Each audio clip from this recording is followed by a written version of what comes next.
नमस्कार दोस्तों, स्वागत है आप सभी का आपके YouTube चैनल ईडियो मेथड ऑफिशियल में। तो दोस्तों, कैसे हैं सभी? उम्मीद करते हैं कि आप सभी एकदम अच्छे हैं, बेहतरीन हैं और अपने पेपर की तैयारी को बहुत ही अच्छे तरीके से आगे बढ़ा रहे हैं, इस बात की मैं आशा करता हूं। दोस्तों, जैसे कि आप सभी को पता है, सीसीएस यूनिवर्सिटी के हमारे बीए फाइनल ईयर के जो एनुअल एग्जाम है वो चल रहे हैं और आपके लिए हमने यहाँ पर क्लासेस शुरू कर रखी है, ठीक है। और इसी कड़ी में आपका जो नेक्स्ट पेपर होने वाला है वो है सोशोलॉजी का पहला पेपर, जिसका नाम है आपका फंक्शन ऑफ सोशोलॉजिकल थॉट्स, ठीक है। आप सभी की बहुत ज़्यादा कमेंट आ रहे थे कि भैया मास्टर वीडियो लेकर आइए, और भाई हाजिर है आपका भाई एक बेहतरीन सी मास्टर वीडियो के साथ में। और आप सभी की कमेंट आ रही थी कि भैया आप जो पढ़ाते हैं आपको 4 के 4 ऑप्शन से पढ़ाना चाहिए। तो बिल्कुल सही बात है भाई, मैं आज जो है 4 के 4 ऑप्शन से पढ़ाऊंगा और इसमें लगभग आपकी 5 यूनिट है और पाँचों यूनिट के क्वेश्चन मैंने सारे के सारे कंबाइन कर लिए हैं। और भाई आपको जिस बच्चों ने अभी तक कुछ भी नहीं पढ़ा है, जिन बच्चों ने कुछ भी तैयारी नहीं करी है, उनको इस वीडियो करके जाना है। निश्चित ही आपका बहुत अच्छा पेपर जाएगा और 80 प्लस सवाल आपको यहाँ से एग्जाम में देखने को मिल जाएंगे, ठीक है। जैसा कि पहले एग्जाम में भी होता आया है, ऐसे ही अगले एग्जाम में भी होता आया रहेगा, ओके। और भाई आप सभी की एक और कमेंट थी कि भैया जी आप जो है पीडीएफ नहीं डालते, तो पीडीएफ आपको आज से रोजाना मिलेगी, कोई दिक्कत वाली बात नहीं है। और बिल्कुल एकदम बढ़िया तरीके से वीडियो होने वाली है। सोशोलॉजी का पहला पेपर आप सभी का है और जिन बच्चों ने अभी तक चैनल को सब्सक्राइब नहीं किया, चैनल को सब्सक्राइब करेंगे और वीडियो को लाइक कर देंगे, ठीक है। और ज़्यादा आपका समय वेस्ट नहीं करते हुए हम वीडियो को शुरू करते हैं, ठीक है भाई। बाकी भाई आप सभी को हमारे बारे में पता ही है, तो इंट्रोडक्शन देने की जरूरत नहीं है, ठीक है भाई। तो क्वेश्चन करेंगे आराम से, पूरी की पूरी इंपॉर्टेंट वीडियो है, तो पूरी की पूरी वीडियो आपको जो है अच्छे तरीके से पूरी देखनी है और बढ़िया तरीके से आपको जो है आपको हमारी वीडियो से कितना फ़ायदा मिलता है आपको ये भी कमेंट में जरूर बताना है, ठीक है भाई। तो क्वेश्चन नंबर 1 आपके सामने है भाई, समाज शास्त्र का पिता कौन है? समाज शास्त्र का पिता है भाई हमारा काम्ट। कौन है? काम्ट है, ऑप्शन नंबर ए, ठीक है। थोड़े से यहाँ पर आपको कटिंग वगैरह दिख जाएगी, ओके। तो कोई दिक्कत वाली बात नहीं है भाई, इनको जो है आप इग्नोर कर देना, बाकी क्वेश्चन पर ध्यान देना। क्वेश्चन सारे के सारे बिल्कुल इंपॉर्टेंट है। और भाई कुछ बच्चों की कमेंट थी कि भैया जी हम जो है आपसे ही पढ़ रहे हैं, हमारे पास कोई मॉडल वगैरह नहीं है, तो बिल्कुल उनके लिए एकदम रामबाण ये वीडियो होने वाली है, क्योंकि पूरे के पूरे मॉडल को मैंने इसमें कलेक्ट कर लिया है भाई, ठीक है। तो बिल्कुल जिन बच्चों के पास कुछ भी सोर्स नहीं है वो इनको निश्चित रूप से लगा के जाइए, तो बिल्कुल एकदम बढ़िया स्कोर आपका रहने वाला है, ठीक है भाई। और बाकी भाई जिन्होंने पढ़ लिया है उनको भी इस वीडियो को ध्यान से पढ़ना है भाई, ठीक है। तो बस आगे अब कुछ नहीं होगा, अब केवल क्वेश्चन होंगे और आंसर होंगे। बाकी लाइक नहीं किया लाइक कर दो, सब्सक्राइब नहीं किया सब्सक्राइब कर दो भाई, ठीक है। चलिए, समाजशास्त्र के जनक अगस्त काम्ट किस देश के निवासी थे? तो भाई ये कहाँ के थे? फ्रांस के थे भाई। कहाँ के थे? फ्रांस के। आगे बढ़ते हैं। निम्नलिखित में से कौन संस्थापक समाजशास्त्री नहीं है? तो जे अलेक्जेंडर ये क्या है? समाजशास्त्री नहीं है। आगे बढ़ते हैं भाई। निम्नलिखित में से कौन समाजशास्त्र के आविर्भाव से पूर्व सामाजिक विचारक नहीं थे? तो भाई राइट आंसर होगा भाई थॉमस होब्स, ठीक है। थोड़ा सा जो है जल्दी जल्दी करेंगे क्योंकि नंबर ऑफ क्वेश्चन थोड़े से ज़्यादा है, ओके। तो मेरी कोशिश यही रहेगी कि कम से कम समय में आप सभी का इसमें रिवीजन करा दिया जाए, ठीक है भाई। आगे बढ़ते हैं। समाजशास्त्र सामाजिक संबंधों के विषय में है। सामाजिक संबंधों के जाल को हम समाज कहते हैं, यह कथन किसका है? मैकाइवर एवं पेज का है। तो राइट आंसर होगा भाई सी वाला। आगे बढ़ते हैं भाई। समाजशास्त्र विज्ञानों की रानी है, यह कथन किसका है? भाई इंपॉर्टेंट क्वेश्चन है, ये क्वेश्चन 2 बार आया हुआ है। तो एक बार ऐसे आया था कि किसने समाजशास्त्र को सभी विज्ञानों की रानी कहा है? तो सभी विज्ञानों की रानी समाजशास्त्र किसने कहा है? ये कहा है अगस्त काम्ट ने, ठीक है। आगे बढ़ते हैं भाई। समाजशास्त्र अध्ययन करता है। समाजशास्त्र देखिए सामाजिक समूहों का अध्ययन करता है और सामाजिक संबंधों का अध्ययन करता है और सामाजिक प्रक्रियाओं का। तो राइट आंसर होगा भाई इन सभी का, ठीक है। आगे बढ़ते हैं। और भाई अगर आपको किसी भी पेपर का एनालिसिस चाहिए तो आपको मुझे इंस्टाग्राम पर पेपर के फोटो सेंड करने हैं, मैं आपकी जो है एनालिसिस वाली वीडियो बना दूंगा भाई, ठीक है। और मैं आपको इंस्टाग्राम आईडी बताता हूँ, मेरी इंस्टाग्राम आईडी है genius_विकास_197, ठीक है। ये इंस्टाग्राम आईडी है। बाकी आप जो है यहाँ पर कुछ भी पूछ सकते हैं मुझसे जो आपको पूछना है। क्वेश्चन नंबर 8, सोकोरिन द्वारा प्रस्तुत समाजशास्त्र की परिभाषा की मुख्य विशेषता क्या है? तो भाई इसका राइट आंसर होगा मेरे भाई, समाजशास्त्र एक सामान्य विज्ञान है। समाजशास्त्र सामूहिक प्रतिनिधित्व का विज्ञान है, यह कथन किसका है? इमाइल दुर्खीम का है, ठीक है। आगे बढ़ते हैं भाई। समाजशास्त्र किसका विज्ञान है? समाजशास्त्र जो है पूर्ण मानव समाज का विज्ञान है, राइट आंसर होगा डी। समाजशास्त्र किसके अध्ययन से संबंधित है? तो समाजशास्त्र जो होता है ये किससे संबंधित होता है? मानव समाज से। समाजशास्त्र का एक विज्ञान है, समाजशास्त्र का एक विज्ञान है, समाजशास्त्र समाज का एक विज्ञान है, यह कथन किसका है? यह कथन है वार्डो का, ठीक है। समाजशास्त्र अन्य किसी विज्ञान का सहायक नहीं है, यह स्वयं एक भिन्नात्मक स्वतःपूर्ण विज्ञान है। यह बात किसकी है? दुर्खीम ने यह बात कही है। किसने समाजशास्त्र को सामाजिक समूह के विज्ञान के रूप में परिभाषित किया? तो जॉनसन ने, ठीक है। सारे के सारे इंपॉर्टेंट क्वेश्चन है भाई, आराम से पढ़ेंगे। विज्ञान के मुख्य तत्व कौन से हैं? तो भाई अवलोकन भी होता है, भविष्यवाणी भी और सामान्यीकरण। तो राइट आंसर होगा ये सभी। आगे बढ़ते हैं भाई। विश्व के किस विश्वविद्यालय में सर्वप्रथम समाजशास्त्र को पढ़ाया गया? सबसे पहले समाजशास्त्र येल विश्वविद्यालय में पढ़ाया गया। समाजशास्त्र का शाब्दिक अर्थ क्या होता है? समाज का विज्ञान। क्या होता है भाई? समाजशास्त्र का शाब्दिक अर्थ होता है समाज का विज्ञान। आगे बढ़ते हैं भाई। बाटोमोर के अनुसार समाजशास्त्र के जन्म की सहायक परिस्थिति कौन सी थी? तो यहाँ पर भाई राइट आंसर क्या होगा मेरे भाई? यहाँ पे चारी की चारी हो जाएंगे भाई, ठीक है। राजनीति दर्शन भी, इतिहास दर्शन भी, और बुद्ध विकास में जैविक सिद्धांत भी, और सामाजिक एवं राजनीतिक सुधार। आगे बढ़ते हैं भाई क्वेश्चन नंबर नेक्स्ट की ओर। विषय के रूप में सबसे पहले समाजशास्त्र का उदय कहाँ पर हुआ था? सब्जेक्ट के रूप में ये हुआ था यूरोप में। भारत में समाजशास्त्र विषय सर्वप्रथम कहाँ पर शुरू किया गया था? सबसे पहले सर्वप्रथम जो है आपका विषय जो समाजशास्त्र है वो कहाँ पर? बम्बई विश्वविद्यालय में, उत्तर प्रदेश में समाजशास्त्र विषय सर्वप्रथम शुरू किया गया था। कहाँ पर? लखनऊ विश्वविद्यालय में, अपने यूपी में शुरू किया गया था। समाजशास्त्र किसका अध्ययन करता है? देखिए समाजशास्त्र जो है क्या है का अध्ययन करता है। आगे बढ़ते हैं भाई। औपचारिक विषय के रूप में समाजशास्त्र का विकास किस वर्ष में हुआ था? तो 1838 में। आगे बढ़ते हैं भाई। समाजशास्त्रीय नियमों की प्रकृति किस प्रकार की होती है? तो प्रामाणिक होती है भाई। सोशोलॉजी शब्द की उत्पत्ति किन दो शब्दों से हुई है? तो सोशोलॉजी शब्द की उत्पत्ति लैटिन और ग्रीक शब्दों से हुई है। लोगस शब्द किस भाषा से संबंधित है? देखिए लोगस जो है ये है हमारा ग्रीक भाषा का शब्द। सोशियस शब्द किस भाषा से संबंधित है? सोशियस बिल्कुल लैटिन भाषा से संबंधित है भाई। समाजशास्त्र में वैज्ञानिक पद्धति का प्रयोग किया जाता है, तो सत्य है बात ये बिल्कुल एकदम। समाजशास्त्र का शाब्दिक अर्थ क्या होता है भाई? समाज का विज्ञान होता है, अभी पढ़ा है ऊपर। आगे बढ़ते हैं भाई। समाजशास्त्र सामाजिक व्यवस्था और प्रगति का विज्ञान है, यह कथन किसका है? अगस्त काम्ट का है। किसने कहा है कि समाजशास्त्र दो भाषाओं की दोगली संतान है? यह बात कही है रॉबर्ट बारस्टीड ने। आगे बढ़ते हैं भाई। समाजशास्त्र के विकास की चतुर्थ व्यवस्था कब से कब तक है भाई? ये है भाई 1798 से 1857 तक, ठीक है। वैज्ञानिक पद्धति का प्रयोग समाजशास्त्र में किया जाता है, तो किसमें? वैज्ञानिक में। आगे बढ़ते हैं भाई। समाजशास्त्रीय चिंतन में प्रत्यक्षवादी दर्शन का प्रवेश करने का श्रेय किस विद्वान को जाता है? तो अगस्त काम्ट को। एक दूसरे के संबंधों के संबंधित समाजशास्त्र मनुष्य तथा इससे मानवीय पर्यावरण का अध्ययन होता है, यह कथन किसका है? यह कथन है भाई एच पी फेयरचाइल्ड का, ठीक है। आगे बढ़ते हैं भाई क्वेश्चन नंबर नेक्स्ट की ओर। Main contents in sociological thoughts, ये पुस्तक किसकी है भाई? रेमंड एरोन की है। और यहाँ से पुस्तक जो है आपकी शुरू हो जाती है। पुस्तक आपके एग्जाम में बहुत पूछी जाती है, तो भाई ध्यान से याद करके जाएंगे इनको। ए हैंडबुक ऑफ सोशोलॉजी, ये पुस्तक किसकी है भाई? आगबर्न एवं निमकोफ की। दी सोशल ऑर्डर, ये किसकी है? रॉबर्ट बारस्टीड की। Option number D. समाजशास्त्र के मूल पुस्तक के लेखक कौन है? समाजशास्त्र के मूलाधार, ये किसकी है भाई? पी जिस्पर्ट की है। आगे बढ़ते हैं भाई। कल्चरल सोशोलॉजी, ये किताब किसकी है? गिलीन एवं गिलीन की। आगे बढ़ते हैं भाई। इनोवेशन टू सोशोलॉजी, ये पुस्तक किसकी है भाई? पीटर बर्जर की। आगे बढ़ते हैं। Sociology a guide to problem and literature, ये है बाटोमोर की। सोशोलॉजी थीम्स एंड पर्सपेक्टिव्स, ये पुस्तक किसकी है भाई? हाराम बोल्स एवं हेल्ड की। Option number C. सोशोलॉजी एवं सिस्टमैटिक प्रोडक्शन, ये पुस्तक किसकी है? जॉनसन की। ठीक है, यहाँ से पुस्तक इंपोर्टेंट है सारी की सारी। प्रिंसिपल ऑफ सोशोलॉजी, ये पुस्तक किसकी है? हर्बर्ट स्पेंसर की है। द ग्रामर ऑफ साइंस, ये किसकी है? कार्ल पियर्सन की किताब है भाई, याद रखेंगे। आगे बढ़ते हैं भाई। द स्टडी ऑफ मैन नामक पुस्तक के लेखक कौन है? लिंटन। आगे बढ़ते हैं। White is sociology, vote is sociology, ये पुस्तक किसकी है भाई? इलेक्स इलिंकस की है। आगे बढ़ते हैं भाई। समाजशास्त्र अन्य किसी विज्ञान का सहायक नहीं है, यह स्वयं एक भिन्नता तथा स्वयंपूर्ण विज्ञान है, यह बात किसकी है? दुर्खीम ने यह बात कही है। आगे बढ़ते हैं भाई। सामाजिक भौतिकी को डैश डैश के नाम से जाना जाता है, तो सामाजिक भौतिकी को कहते हैं हम समाजशास्त्र। आगे बढ़ते हैं भाई। यहाँ पर आपको सुमेलित करना है। यहाँ पर है सोसाइटी है, तो सोसाइटी की स्थापना किसने की थी मेरे भाई? ये करी थी मैकाइवर एवं पेज ने। तो राइट आंसर क्या होगा? 4 3 1 1 2, ऑप्शन नंबर ए। आगे बढ़ते हैं भाई। यहाँ पर आपको पुस्तक दी गई है और आपको मिलान करना है, ठीक है। देखिए भाई, आपसे पूछा principle of sociology, principle of sociology किसकी है? ये हर्बर्ट स्पेंसर की किताब है। Human nature and the social order, ये किसकी है भाई? सी एच कूले की किताब है। तो 2 1 ऑप्शन किस में है? बी में है, तो राइट आंसर होगा भाई बी वाला। आगे बढ़ते हैं भाई क्वेश्चन नंबर नेक्स्ट की ओर। यहाँ पर भाई क्या है भाई? यहाँ पर आपको क्या दिया गया है? इस प्रश्न में भाग ए में समाजशास्त्र के विद्वानों के नाम दिए गए हैं, और भाग बी में समाजशास्त्र के पुस्तकों के नाम, यानी कि एक तरफ जो है क्या है आपके वैज्ञानिक है और दूसरी तरफ उनकी पुस्तक है। तो आपको बताना है कि इनमें से कौन सा सही है, कूट। ठीक है भाई, तो राइट आंसर क्या होगा भाई? देखेंगे किंग्स डेविस, इसकी किताब कौन सी है भाई? समाज, मानव समाज। तो पहले का 4 किस में है? देखते हैं नीचे। पहले का 4 है केवल सी में, तो राइट आंसर होगा भाई सी वाला। आगे बढ़ते हैं भाई। आगे बढ़ते हैं।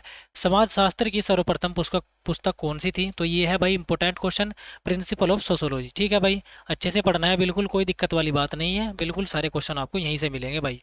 समाजशास्त्र का अतीत बहुत लंबा है परंतु इसका इतिहास संक्षिप्त है। यह बात किसकी है? बारिस्टीड की है। समाजशास्त्र के लिए एनाथोलॉजी एंथोलॉजी शब्द का सुझाव किसने दिया था? जॉन स्टुअर्ट मिल ने। आगे बढ़ते हैं भाई। यूरोप के इतिहास में ज्ञानोदय का युग यूरोप में हुई वैज्ञानिक क्रांति स्वाभाविक परिणित थी। तो यह बात एकदम सत्य है भाई। ओके। प्राकृतिक दर्शन का गणितीय सिद्धांत नामक पुस्तक किसकी है? ये है सर आइजैक न्यूटन की। आगे बढ़ते हैं भाई। निम्नलिखित में से किसका संबंध ज्ञानोदय से नहीं है? तो साम्राज्यवाद का संबंध नहीं है ज्ञानोदय से। ज्ञानोदय की विचारधारा से ने समाजशास्त्र के विकास की नींव रखने में सहायता दी है। यह बात बिल्कुल एकदम सही बात है भाई। आगे बढ़ते हैं भाई। निम्नलिखित में से 19वीं सदी को यूरोप का स्वर्णिम युग किसने कहा है? इंपॉर्टेंट क्वेश्चन है। एक है डनबाप ने। प्रोटेस्टेंट विद्रोह किसका परिणाम था? चर्च हुई रूढ़िवादी विचारधारा के विरोध में हुआ था प्रोटेस्टेंट धर्म। ठीक है। प्रोटेस्टेंट विद्रोह का प्रारंभ किस विद्वान ने किया? तो मार्टिन लूथर ने। ठीक है। इंपॉर्टेंट क्वेश्चन है भाई। कौन सा काल पुनर्जागरण काल के रूप में जाना जाता है? तो सन 1350 से 1550 के बीच का समय पुनर्जागरण काल के नाम से जाना जाता है। कौन सा देश यूरोपीय देशों में नहीं है? तो जापान नहीं आएगा भाई, बाकी स्पेन होगा, इंग्लैंड होगा और फ्रांस होगा। पुनर्जागरण का प्रारंभ कहाँ से हुआ? तो इटली से हुआ था मेरे भाई। कौन सी विचारधारा पुनर्जागरण से संबंधित नहीं है? तो कौन सी नहीं है? धार्मिक कट्टरवाद। आगे बढ़ते हैं भाई। निम्नलिखित में से किस विचारक का संबंध ज्ञानोदय काल से नहीं है? तो ज्ञानोदय काल से संबंधित नहीं है इमाइल दुर्की। मानव स्वतंत्र पैदा हुआ है और वह सर्वत्र जंजीरों से जकड़ा हुआ है। यह कथन किसका है? यह कथन है रूसो का। पॉलिटिक्स फिलोसफिक पुस्तक किसकी है? यह चेस्टर सी मैक्सी की। सोशोलॉजिकल थ्योरी ये किसकी किताब है भाई? जॉर्ज रिटजर की है। आगे बढ़ते हैं भाई। ज्ञानोदय को तर्क का युग भी कहा जाता है। ये बात एकदम सही है। किसने कहा है कि ज्ञानोदय मानव के अपने स्वप्रेरित संरक्षण से छुटकारा है, बिना किसी दूसरे के निर्देशन में अपनी नैसर्गिक शक्तियों का प्रयोग करने में असक्षम संरक्षण है। ये बात किसने कही है? अगस्त काम्ट ने कही है। इस निम्नलिखित में से कौन सा वर्ष फ्रांस की क्रांति से संबंधित है? तो सन 1789 में फ्रांस की क्रांति हुई थी। फ्रांस की क्रांति का मुख्य कारण क्या था भाई? निरंकुश एवं अत्यधिक खर्चीला राजतंत्र भी था और भ्रष्ट चर्च की व्यवस्था थी और कुशल नेतृत्व का अभाव था। तो राइट आंसर होगा भाई सारे के सारे उपयुक्त सभी। क्या यह बात सत्य है कि आर्थिक संकट फ्रांसीसी क्रांति का मुख्य कारण है? बिल्कुल भाई सही बात है। अभी आपको ऊपर पढ़ाया है। फ्रांसीसी क्रांति के राजनीतिक कारण क्या थे? तो फ्रांसीसी क्रांति का राजनीतिक कारण था भाई राजा की निरंकुशता और अकुशल प्रशासन और भाई करों का बोझ। तो राइट आंसर होगा 1 2 4 1 2 4 ऑप्शन बी। आगे बढ़ते हैं भाई। फ्रांस की क्रांति से पूर्व फ्रांस में कौन से वर्ग थे? तो फ्रांस में पादरी वर्ग भी रहता था, जनसाधारण भी रहता था और कुलीन वर्ग भी रहता था। तो राइट आंसर होगा डी वाला। फ्रांस की क्रांति के समय फ्रांस के शासक कौन थे? लुई 16वां। मोस्ट इंपोर्टेंट क्वेश्चन है भाई, मार्क कर लेंगे। फ्रांस की क्रांति की उपमा किन दो शब्दों से की जाती है? भयानक भी भयानक हिमस्खलन से, भंवर से और आपका राजनीतिक भूकंप। तो राइट आंसर होगा उपयुक्त सभी। ठीक है। फ्रांस की क्रांति से लौकिकवाद का प्रारंभ माना जाता है। ये बात बिल्कुल एकदम सत्य बात है। किसने कहा है कि क्रांतियां बनाई नहीं जाती, वे आती है? ये बात कही है फिलिप्स ने। अरस्तु के अनुसार क्रांति का अभिप्राय क्या होता है? देखिए, अरस्तु के अनुसार क्रांति का मतलब होता है राजनीतिक व्यवस्था में बदलाव होना। ठीक है। किस क्रांति को राजनीतिक भूकंप कहा जाता है? तो फ्रांस की क्रांति को कहा जाता है। इस क्रांति को भयानक हिमस्खलन, ये भी इसको कहा जाता है फ्रांस की क्रांति को। मानव की स्वतंत्रता, समानता और भ्रातृत्व की अवधारणा किस क्रांति से थे? ये भी फ्रांस की क्रांति से थे। फ्रांस की प्राचीन संसद का नाम क्या था? State general. इंपोर्टेंट है, स्टेट जनरल कहते थे। फ्रांस में आतंक के शासन का संस्थापक कौन था? रोब्सपियर था। आगे बढ़ते हैं भाई। फ्रांस की क्रांति ने यूरोप में सामंतवाद की समाप्ति में सहायता प्रदान की। यह बात बिल्कुल सही बात है। फ्रांस की क्रांति में किस प्रकार के मूल्यों का प्रोत्साहन हुआ? तो स्वतंत्रता का भी हुआ, बंधुत्व का भी हुआ और समानता का भी। तो राइट आंसर होगा भाई डी वाला। आगे बढ़ते हैं भाई। निम्नलिखित में से कौन सी एक दशा फ्रांस की क्रांति का कारण नहीं थी? तो प्रोटेस्टेंट धर्म विचारधारा का एकाधिकार। इसके कारण क्या है? फ्रांस की क्रांति पर कोई प्रभाव नहीं पड़ा। ठीक है भाई। आगे बढ़ते हैं। औद्योगिक क्रांति शब्द का सर्वप्रथम प्रयोग किस वैज्ञानिक ने किया था? तो टायनबी ने। किसने किया था? टायनबी ने। इंपोर्टेंट क्वेश्चन है। औद्योगिक क्रांति के मुख्य कारण क्या थे? देखिए, जो औद्योगिक क्रांति थी आर्थिक था, सामाजिक था और राजनीतिक कारण, यानी कि उपयुक्त सभी कारण थे। इंग्लैंड में औद्योगिक क्रांति कब हुई? इंपोर्टेंट क्वेश्चन है। सन 1750 में। सन 1750 में इंग्लैंड में औद्योगिक क्रांति हुई थी। औद्योगिक क्रांति की शुरुआत सबसे पहले इंग्लैंड में क्यों हुई? क्योंकि भाई उत्पादन के लिए प्राकृतिक संसाधनों की उपलब्धता थी। तो राइट आंसर होगा भाई ए। फ्रांस की स्टेट जनरल में मताधिकार किस नियम के अंतर्गत होता था? तो भाई ये प्रत्येक स्टेट का एक मत होता था। फ्रांस की तृतीय स्टेट ने राष्ट्रीय असेंबली के निर्माण की घोषणा किस स्थान से की थी? तो टेनिस कोर्ट से करी थी भाई। फ्रांसीसी नेशनल असेंबली के दो मुख्य कारण क्या थे भाई? सामंतों में विशेषाधिकारों का अंत करना, बिल्कुल, और मानव एवं नागरिकों के अधिकारों का घोषणा पत्र जारी करना। तो राइट आंसर होगा ए व बी दोनों। आगे बढ़ते हैं भाई। फ्रांसीसी नेशनल कॉन्वेंस की दो मुख्य समस्याएं कौन सी थी?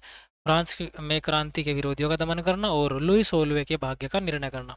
तो राइट आंसर होगा ए व बी दोनों। ठीक है। फ्रांस में स्वतंत्रता दिवस कब मनाया जाता है? तो फ्रांस में स्वतंत्रता दिवस 14 जुलाई सन 1787 में। 1815 ईस्वी के बाद यूरोप के किन देशों में भारतीय राष्ट्रीय आंदोलन प्रारंभ हुआ? तो जर्मनी में हुआ और इटली में। तो राइट आंसर होगा ए व बी दोनों। ठीक है। आगे बढ़ते हैं भाई। फ्रांस की क्रांति अनिवार्य क्यों थी? तो फ्रांस की आर्थिक दुर्दशा के कारण भी हुई थी और लुई सोलवे की अयोग्यता के कारण भी। ठीक है। तो ये है भाई ऑप्शन नंबर सी, ए व बी दोनों। ठीक है भाई। यहाँ पर रिक्त स्थान भरना है। रिक्त स्थान में क्या आएगा भाई? औद्योगिक क्रांति आएगा। औद्योगिक क्रांति के आगमन के पूर्व अधिकांश लोग छोटे ग्रामीण समुदायों में निवास करते थे, जहाँ उनका दैनिक जीवन कृषि के चारों ओर घूमता था। तो राइट आंसर यहाँ पर क्या आएगा? औद्योगिक क्रांति। ठीक है। आगे बढ़ते हैं भाई। निम्नलिखित में से कौन सा यूरोपीय देश औद्योगिक क्रांति से संबंधित है? तो औद्योगिक क्रांति कहाँ पर हुई थी? इंग्लैंड में। निम्नलिखित में से कौन सा औद्योगिक क्रांति से संबंधित है? तो भाई उपयुक्त सारे के सारे हैं। निम्नलिखित में से कौन सी औद्योगिक समाज की प्रमुख संस्था नहीं है? तानाशाही नहीं होगी भाई। इंग्लैंड में सर्वप्रथम किस उद्योग में औद्योगिक क्रांति हुई? सबसे पहले जो है इंग्लैंड में वस्त्र उद्योग में क्रांति हुई। द थर्ड वेव ये पुस्तक किसकी है? एल्विन टोफलर की है। लेवायथन कृति किसकी है भाई? ये है थॉमस होब्स की। आगे बढ़ते हैं। द इम्पैक्ट ऑफ इंडस्ट्री ये किसकी किताब है? इल्बर्ट ई मूर की। The sociology of economic life ये पुस्तक किसकी है? नील जे स्मेलर्स। ठीक है। द मेकिंग ऑफ सोसाइटी ये किताब है भाई रॉबर्ट बारिस्टिडीज की। औद्योगिक क्रांति के क्या परिणाम रहे? देखिए, जो इंग्लैंड में औद्योगिक क्रांति हुई थी उसके क्या परिणाम रहे आपसे पूछा है। तो राष्ट्रीय आर्थिक समृद्धि भी हुई थी और पूंजी का विकेंद्रीकरण भी और सांप्रदायिकता उदय भी। तो राइट आंसर होगा भाई डी वाला, उपयुक्त सभी। ठीक है। जनतंत्रीकरण औद्योगिक क्रांति का एक प्रमुख परिणाम है, यह बात एकदम सही है। कौन सी क्रांति को टोफलर ने पहली लहर कहा? तो कृषि का आविष्कार। ठीक है। किस विद्वान ने औद्योगिक क्रांति को केवल मशीनों के प्रयोग तक सीमित न कर इसमें उद्योगों से होने वाले सामाजिक आर्थिक परिवर्तनों को भी सम्मिलित किया है? तो ये बात है स्मेल्सर ने, विल्बर्ट मूर ने और टाफलर ने। तो राइट आंसर होगा उपयुक्त सभी। ठीक है। वास्को डिगामा के नेतृत्व में पुर्तगालियों का व्यापारिक बेड़ा हिंदुस्तान में किस वर्ष आया? तो सबसे पहले पुर्तगाली कब आए थे? 1498 में। द स्पिरिट ऑफ लॉ ये पुस्तक किसकी है भाई? मॉन्टेक्स्यू की है। ठीक है। यहाँ पर आपको जो है एक तरफ सूची दी गई है और एक तरफ आपको मिलान करना है। जैसे भाई पुनर्जागरण कहाँ से शुरू हुआ भाई? पुनर्जागरण हुआ इटली से शुरू। ठीक है। उसके बाद भाई ज्ञानोदय यूरोप से शुरू हुआ। औद्योगिक क्रांति कहाँ पर हुई थी? इंग्लैंड में हुई थी। और भाई समाजशास्त्र का उदय फ्रांस में हुआ था। तो राइट आंसर क्या होगा? 4 3 2 1 ऑप्शन बी। ठीक है। आगे बढ़ते हैं भाई क्वेश्चन नंबर नेक्स्ट की ओर। देखिए यहाँ पर हमारी एक यूनिट कंप्लीट होती है, यहाँ से हमारी दूसरी यूनिट होती है चालू। ठीक है। थोड़े थोड़े क्वेश्चन है आगे, ज़्यादा बड़े बड़े क्वेश्चन नहीं है। तो आपको बताना है निम्नलिखित में से कौन सा साल काम्ट के जन्म और मृत्यु से संबंधित है? काम्ट की मृत्यु कब हुई थी? सन 1857 में। और जन्म कब हुआ था? सन 1798 में। तो राइट आंसर होगा डी वाला। निम्नलिखित में से किसे अगस्त काम आदर्श आदर्श मानते थे? तो किसे आदर्श मानते थे काम्ट अपना? ये मानते थे सेंट साइमन को। ठीक है। आगे बढ़ते हैं भाई क्वेश्चन नंबर नेक्स्ट की ओर। समाज का विकास प्राकृतिक नियम के विपरीत मनुष्य के सचेत प्रयत्नों का परिणाम है, यह बात किसने कही है? स्पेंसर ने। आगे बढ़ते हैं। काम्ट द्वारा प्रतिपादित उपागम क्या है? उपागम क्या है इसके द्वारा? ये एक प्रत्यक्षवाद है। ठीक है। कौन सा समाज समाजीकरण प्रत्यक्षवाद का जन्मदाता है? तो राइट आंसर होगा भाई अगस्त काम्ट। आगे बढ़ते हैं। किस विद्वान के बारे में यह बात कहा जाता है कि प्रत्यक्षवाद के जन्मदाता स्वयं ही सबसे कम प्रत्यक्षवादी होते थे? तो राइट आंसर होगा भाई काम्ट के द्वारा। ठीक है। निम्नलिखित में से कौन सा चिंतक अमेरिका से संबंधित नहीं है? तो काम्ट जो है अमेरिका से संबंधित नहीं है। इस विद्वान ने समाजशास्त्र को एक संश्लेषी विज्ञान के रूप में प्रतिपादित किया है? तो किसने किया है? काम्ट ने। किस विद्वान ने समाजशास्त्र को सामाजिक व्यवस्था की और प्रगति कहा है? ठीक है, ये कहा है भाई काम्ट ने। आगे बढ़ते हैं भाई। किस विद्वान ने समाजशास्त्र को अपने पूर्ववतों के विज्ञानों पर आधारित एक नवीन एवं जटिल विज्ञान कहा है? तो ये बात कही है अगस्त काम्ट ने। ठीक है। कांट द्वारा प्रस्तुत विचारों के वर्गीकरण को बताना है तो धार्मिक, तात्विक और वैज्ञानिक, ये 3 वर्गीकरण इन्होंने बताए थे। काम्ट के त्रिस्तरीय नियम का आधार क्या होता है भाई? ये बात सत्य है, बिल्कुल बौद्धिकता होती है। काम्ट का त्रिस्तरीय सिद्धांत क्या कहलाता है? मनुष्य की प्रगति का सिद्धांत कहलाता है। काम्ट के 3 स्तरों के नियम को मनुष्य की प्रगति का नियम भी कहा जाता है, ये बात एकदम सत्य है। इनमें से कौन सा स्तर काम्ट के 3 स्तरों के नियम से संबंधित नहीं है? तो राइट आंसर होगा आर्थिक। निम्नलिखित में से किस विद्वान को अगस्त काम्ट ने प्रतिपादित किया था? तो ये था भाई, सिद्धांत इन्होंने दिया था मानवता का धर्म सिद्धांत। आगे बढ़ते हैं भाई। अगस्त काम्ट को मानव और सामाजिक एकता का प्रथम सामाजिक शास्त्री, समाज शास्त्री ही समझा जाता है। यह कथन किसका है? रेमंड एरो का। सर्वप्रथम समाजवाद शब्द का प्रयोग कब किया गया? सबसे पहले समाजवाद का प्रयोग सन 1838 में। अगस्त काम्ट के अनुसार विज्ञानों के पदानुक्रम में कौन सा विषय प्रथम स्थान पर आता है? तो गणित शास्त्र आता है। आगे बढ़ते हैं भाई क्वेश्चन नंबर नेक्स्ट की ओर। निम्नलिखित में से कौन सा सिद्धांत अगस्त काम्ट के सामाजिक विचार के क्षेत्र का महत्वपूर्ण योगदान है? तो राइट आंसर होगा प्रत्यक्षवाद। ठीक है भाई, क्या होगा? प्रत्यक्षवाद। आगे बढ़ते हैं भाई। प्रत्यक्षवाद का जन्मदाता मनुष्य में सबसे कम प्रत्यक्षवादी था, यह कथन किसका है भाई? J.S. मिल का। निम्नलिखित में से किसने सामाजिक पुनर्निर्माण की प्रत्यक्षवादी योजना शब्द गढ़ा है?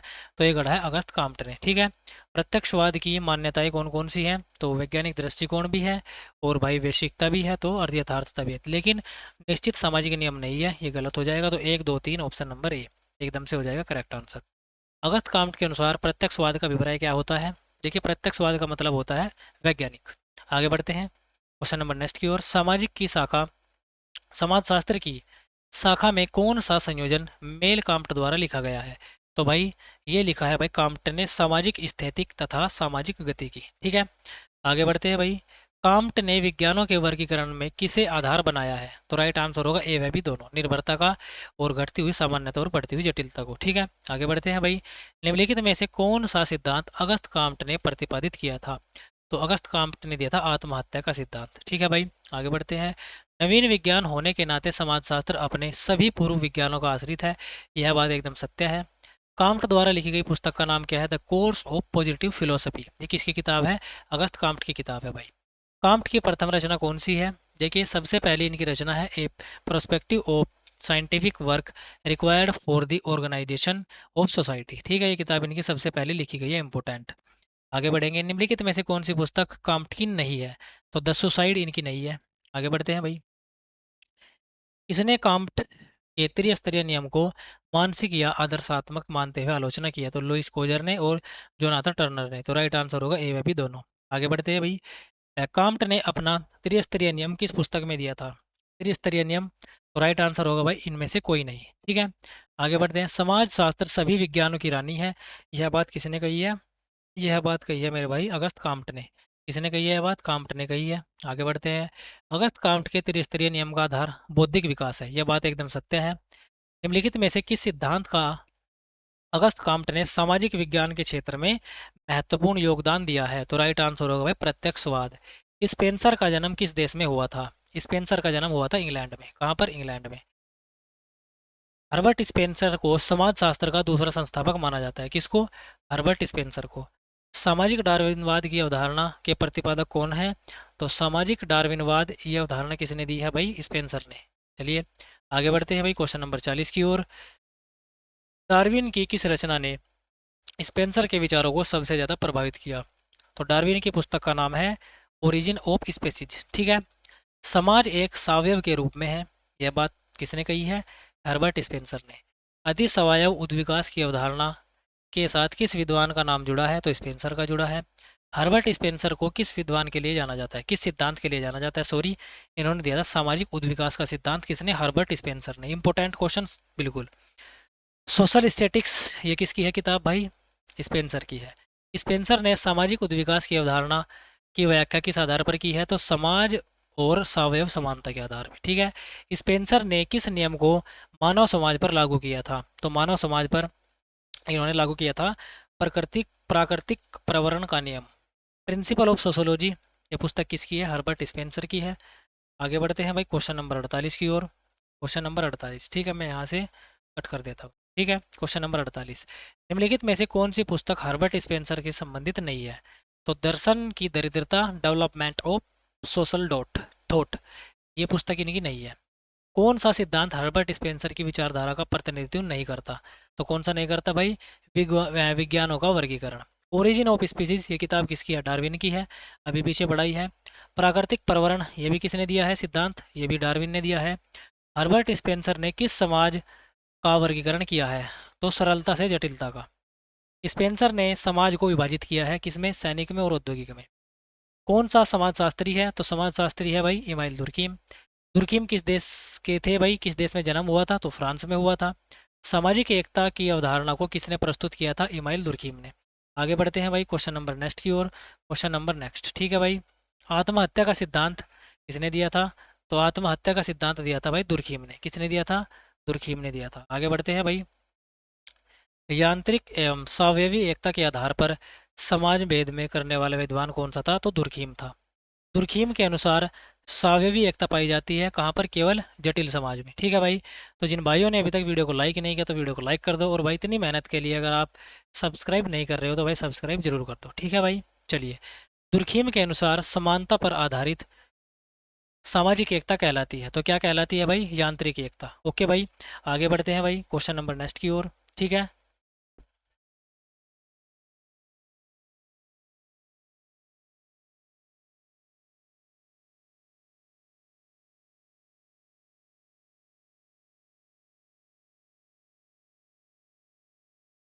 चलना एकदम।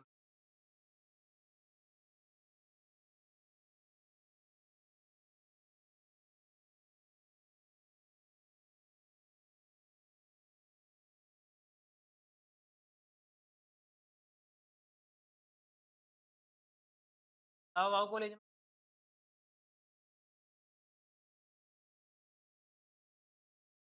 चलिए भाई आगे बढ़ते हैं क्वेश्चन नंबर नेक्स्ट की ओर। समाजशास्त्र को सामाजिक तथ्य के विज्ञान के रूप में किसने परिभाषित किया है? तो भाई इमाइल दुर्कीम ने। ठीक है भाई, थोड़ा सा मुझे एक कॉल आ गया था इसलिए थोड़ी सी जो है रुकना पड़ा। बाकी आगे कंटिन्यू करते हैं। निम्नलिखित में से किस सिद्धांत का प्रतिपादन दुर्कीम ने किया है? तो आत्महत्या का। ठीक है भाई, आगे बढ़ते हैं भाई क्वेश्चन नंबर नेक्स्ट की ओर। देखिए भाई क्वेश्चन नंबर नेक्स्ट आपके सामने है, तो पढ़ेंगे भाई और एक बार सभी भाई आंसर देंगे। ठीक है भाई, चलिए देख लेते हैं भाई। ये क्या हो गया भाई? ठीक है, अब ठीक है, कुछ भी हो जाता। सेकंड, अब ठीक है, ठीक है। चलिए भाई पढ़ेंगे। दुर्खीम के अनुसार आत्महत्या के प्रकार कितने हैं भाई? देखिए, इन्होंने बताई है ये सभी प्रकार की आत्महत्याएं। ठीक है भाई, आगे बढ़ते हैं हमें क्वेश्चन नंबर नेक्स्ट की ओर। निम्नलिखित में से कौन सा सामाजिक तथ्य नहीं है? तो कौन सा नहीं है? ईश्वर का अस्तित्व। ठीक है, आगे बढ़ते हैं। रिक्त स्थान की पूर्ति आपको करनी है। सामाजिक तथ्य कोई स्थिर धारणा नहीं है बल्कि धारणा है, यह बात किसने कही है? गतिशीलता। आगे बढ़ते हैं। निम्न में से कौन फ्रेंच सोकोरीन के रूप में जाना जाता है? तो इमाइल दुर्खीम के रूप में। निम्नलिखित में से कौन सी पुस्तक दुर्खीम की मृत्यु के बाद प्रकाशित हुई? तो इनकी मृत्यु के बाद जो पुस्तक प्रकाशित हुई थी भाई वह है नैतिक शिक्षा। आगे बढ़ते हैं भाई। दुर्खीम ने अपनी किस पुस्तक में विसंगति का सिद्धांत दिया है? तो विसंगति का सिद्धांत दिया है इन्होंने the division of labour society में। आगे बढ़ते हैं भाई। The division of labour society, ये पुस्तक किसकी है? दुर्खीम की है। अनुभाविक घटना के रूप में सामाजिक तथ्य को किस रूप में स्वीकार किया जाना चाहिए? तो वस्तु की। ठीक है भाई, आगे बढ़ते हैं भाई। निम्नलिखित में से कौन सा सामाजिक तथ्य से संबंधित है? तो समाज है। निम्नलिखित में से कौन सा सामाजिक तथ्य का भाग नहीं है? तो स्थिर धारणा नहीं है। सामाजिक सुदृढ़ता की धारणा संबंधित है किससे? दुर्कीम से। दुर्कीम के अनुसार चाहते या ना चाहते हुए भी व्यक्ति समाज के रीति रिवाजों की परंपरा और त्योहारों को क्यों मानता है? तो राइट आंसर होगा भाई सामाजिक दबाव के कारण। दमनकारी और प्रतिकारी कानून शब्द किसने प्रस्तुत किया? ये दुर्खीम ने प्रस्तुत किया भाई। आगे बढ़ते हैं भाई क्वेश्चन नंबर नेक्स्ट की ओर। दुर्खीम के अनुसार प्रतिकारी कानून किस प्रकार के समाज से संबंधित है? तो स्वावयवी एकता से। इमाइल दुर्खीम के द्वारा सामाजिक तथ्यों की विशेषता को प्रस्तुत किसने किया है भाई? बाह्यता बाध्यता ने। ठीक है, आगे बढ़ते हैं। The rule of sociological methods, ये पुस्तक किसकी है? इमाइल दुर्खीम की है। आगे बढ़ते हैं भाई। समाज शास्त्र सामूहिक प्रतिनिधित्व का विज्ञान है, यह बात किसने कही? इमाइल दुर्खीम ने। ठीक है भाई, आगे बढ़ते हैं भाई। टोटमवाद के सिद्धांत के प्रणेता कौन है? दुर्खीम है। यहाँ से इंपोर्टेंट क्वेश्चन है भाई। ठीक है, आगे बढ़ते हैं भाई क्वेश्चन नंबर नेक्स्ट की ओर। Question number 85। इमाइल दुर्खीम के अनुसार दमनकारी कानून क्या है भाई? एक आदिम है। समाज शास्त्र का उद्देश्य सामाजिक तथ्यों को वस्तु मान्यता नहीं है, यह बात किसने कही है? दुर्खीम ने। दुर्खीम ने सामाजिक तथ्य की कौन सी दो विशेषताओं का वर्णन किया है? बाह्यता और बाध्यता। ठीक है, आगे बढ़ते हैं भाई क्वेश्चन नंबर 88। दुर्खीम ने सामाजिक तथ्य का संप्रतिक्षण किस रूप में दिया है?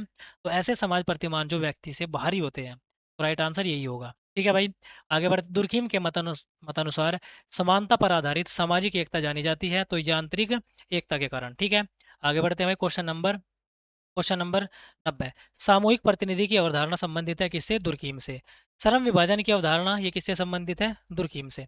आगे बढ़ते हैं भाई क्वेश्चन नंबर नेक्स्ट की ओर। दुर्कीम का समाजशास्त्र को प्रमुख योगदान ये है भाई, मानव व्यवहार ये समाज का आधार। ठीक है भाई, आगे बढ़ते हैं। चलिए भाई, यहाँ से थोड़ा सा इंपॉर्टेंट क्वेश्चन ये वाला है, समाज में आदर्श विहीनता एवं नियम विहीनता की अवधारणा किससे संबंधित है? यह है दुर्कीम से। इमाइल दुर्कीम ने अपने प्रकार्यवाद के सिद्धांत में किसका प्रयोग किया है? तो जैव सादृश्यता का। ठीक है भाई, तो भाई यहाँ पर जो है हमारी ये लगभग 2 यूनिट कंप्लीट होती है। तो भाई मैं तीसरी यूनिट के थोड़े से क्वेश्चन आपको कराता हूँ, बाकी भाई वीडियो ज़्यादा लंबी हो जाएगी और मुझे अभी कॉल आया है, मुझे जो है थोड़ा सा इमरजेंसी कहीं पर जाना है, तो भाई ये वीडियो मैं ज़्यादा लंबी नहीं कर पाऊँगा। ठीक है, लेकिन हाँ, मैं वादा करता हूँ पीडीएफ मैं आपको क्लास अपलोड होते हुए पीडीएफ दे दूंगा, तो आप वहाँ से इनको पढ़ लेना आराम से। ठीक है, बाकी मैं थोड़े से क्वेश्चन और करा देता हूँ तीसरी यूनिट के। मैक्स वेबर का जन्म किस देश में हुआ है? जर्मनी में। ठीक है भाई, माफ़ करना थोड़ी सी इमरजेंसी है। ओके, वेबर ने समाजशास्त्र को किसके अध्ययन के रूप में प्रतिपादित किया है? तो सामाजिक क्रिया के। ठीक है भाई, कौन सा सिद्धांत मैक्स वेबर के द्वारा प्रतिपादित है? तो सामाजिक क्रिया का सिद्धांत। आगे बढ़ते हैं, वेबर का समाजशास्त्र को योगदान ये है भाई, आदर्श प्रारूप। ठीक है, आगे बढ़ते हैं भाई। समाजशास्त्र ऐसा विज्ञान है जो सामाजिक क्रिया का निर्वचनात्मक व्यक्त करने का प्रयत्न करता है ताकि इसकी गतिविधि तथा परिभाषा कारण सहित विवेचना में की जा सके। यह परिभाषा किसने दी है? मैक्स वेबर ने दी है। ठीक है भाई, आगे बढ़ते हैं। निम्नलिखित में से कौन सा सिद्धांत मैक्स वेबर से संबंधित नहीं है? तो विसंगति या नियमहीनता। भाई दोस्तों मुझे माफ करना, हाथ जोड़कर रिक्वेस्ट है भाई, वीडियो ज़्यादा लंबी नहीं कर पाऊंगा। ओके, तो जितने क्वेश्चन पॉसिबल है कर देता हूँ। मैक्स वेबर के अनुसार समाज में सत्ता समाजशास्त्र का प्रतिनिधित्व करती है किसका? राजनीतिकता का। ठीक है भाई, आगे बढ़ते हैं भाई। आदर्श प्रारूप अवधारणा विकसित करने तथा अ, पद्धति शास्त्र का अंग बनाने का श्रेय किसे दिया जाता है? मैक्स वेबर को। सामाजिक क्रिया की अवधारणा किससे प्रतिपादित करते हैं? ये मैक्स वेबर से। किस विद्वान ने नौकरशाही का सिद्धांत प्रतिपादित किया था? तो मैक्स वेबर ने।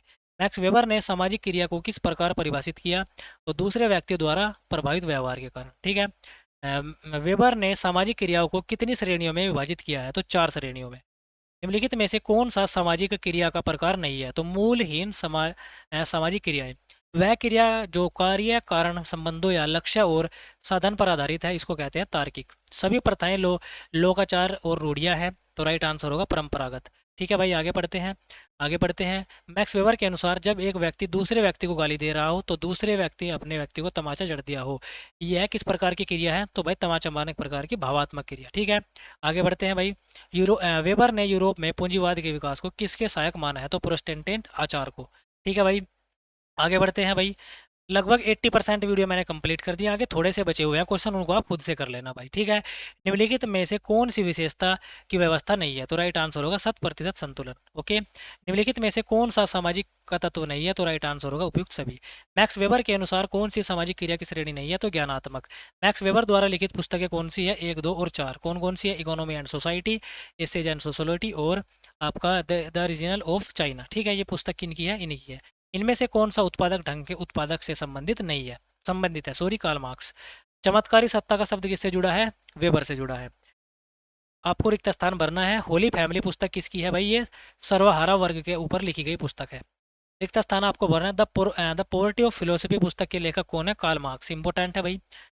उस संगठन को क्या कहते हैं जिसमें व्यक्ति पद सत्ता का प्रयोग कर आधार पर करते हैं, उन्हें उन्हें अपने पद सत्ता के दायरे में आदेश देने की औपचारिक वैधता प्राप्त है? तो राइट आंसर होगा नौकरशाही। ठीक है, आगे बढ़ते हैं भाई। वेबर मैक्स वेबर के अनुसार सत्ता कैसी है? एक वैधानिक शक्ति है। मैक्स वेबर के अनुसार इनमें से सत्ता का कौन सा प्रकार नहीं है? तो मनोरंजन नहीं है मेरे भाई। ठीक है, आगे बढ़ते हैं। जब शक्ति वैधानिक हो जाती है तो क्या कहती है? सत्ता कहलाती है। निम्नलिखित में से कौन सा सत्ता को वैधता प्राप्त करने का आधार नहीं है? तो अवैध शक्ति। सत्ता का सिद्धांत किससे संबंधित है? राजनीतिक समाज से। कौन सी पुस्तक वेबर द्वारा लिखी गई है? नहीं लिखी गई है। तो the suicide the capital. The theory of social economic organisation, ये किसकी है? पुस्तक आपकी मैक्स वेबर की है। इंपॉर्टेंट है भाई। The Protestant ethics and spirit of Capitals, ये किताब किसकी है भाई? वेबर की है। वेबर द्वारा रचित वर्स हेटेन किस अवधारणा से संबंधित है? यह है भाई आदर्श प्रारूप से। वेबर की संपूर्ण रचनाएं किस भाषा में है? जर्मन भाषा में। Important question. वेबर का समाजशास्त्र का योगदान आदर्श प्रारूप है भाई। तो चलिए आगे बढ़ते हैं भाई क्वेश्चन नंबर 38 की ओर। कौन सी विशेषता वेबर द्वारा प्रतिपादित है यह तार्किक ब्लूप्रिंट। आगे बढ़ते हैं भाई। मैक्स वेबर के अनुसार एक परिस्थिति समूह है, ये है भाई मान, शक्ति तथा प्रतिष्ठा। तो राइट आंसर होगा डी। मैक्स वेबर के अनुसार स्थिरीकरण के 3 आधार कौन कौन से हैं भाई? वर्ग, परिस्थिति तथा शक्ति। ठीक है, तो आगे बढ़ते हैं भाई। व्याख्यात्मक समाज की अवधारणा को किसने प्रतिपादित किया? तो मैक्स वेबर ने। आगे बढ़ते हैं भाई। मैक्स वेबर के अनुसार पूंजीवादी समाज को वर्ग रचना सही आधारित है, ये है भाई बाजार परिस्थिति। ठीक है, आगे बढ़ते हैं भाई। निम्नलिखित में से किसने धर्म के विकास के लिए पूंजीवादी व्यवस्था आवश्यक माना है? तो राइट आंसर होगा मैक्स वेबर। किस विद्वान ने लीक से हटकर सामाजिक व्यवस्था का अध्ययन किया है? तो राइट आंसर होगा भाई मैक्स वेबर। वेबर ने साम्राज्यवादी संदर्भ में प्रभुत्व का आदर्श किस रूप में निर्मित किया है? ये बात बिल्कुल एकदम सत्य है। ठीक है, तो भाई यहाँ से मैं कंटिन्यू नहीं कर पाऊँगा। आगे जो है आपको पीडीएफ से स्वयं पढ़ना है, ज़्यादा आपके क्वेश्चन नहीं है। तो आपको जो बढ़िया तरीके से मैं पीडीएफ अभी दे दूंगा जैसे ही क्लास अपलोड होगी उसके बाद। ठीक है, तो आपको पीडीएफ के लिए क्या करना है? टेलीग्राम चैनल को ज्वाइन करना है, लिंक आपको इसी वीडियो के डिस्क्रिप्शन में मिल जाएगी। और भाई आज की वीडियो के लिए हाथ जोड़कर माफ़ी है, बिल्कुल माफ़ कर देना, थोड़ा सा इमरजेंसी काम है तो इसलिए मुझे जाना पड़ रहा है भाई। ठीक है, तो जिस भी पेपर की आपको एनालिसिस चाहिए तो आप मुझे इंस्टाग्राम पर पेपर सेंड कर दीजिएगा, मैं आपका एनालिसिस वीडियो बना दूंगा। और एनालिसिस वीडियो बहुत ही बढ़िया तरीके से बनाई जाएगी। और मेरी इंस्टाग्राम आईडी मैं आपको बताता हूँ, genius_विकास_197। ठीक है भाई, ये मेरी इंस्टाग्राम आईडी है, आप मुझे जाकर फॉलो करिए। अगर कोई भी डाउट होता है किसी भी चीज़ से रिलेटेड आप मुझे पूछ सकते हैं। और भाई आपको हमारी वीडियो कैसी लगी इसी वीडियो के बाद में कमेंट में ज़रूर बताना है। चलिए भाई, मिलते हैं अगली वीडियो में, तब तक के लिए पढ़ते रहना है और पीडीएफ आपको मिल जाएगी। धन्यवाद दोस्तों।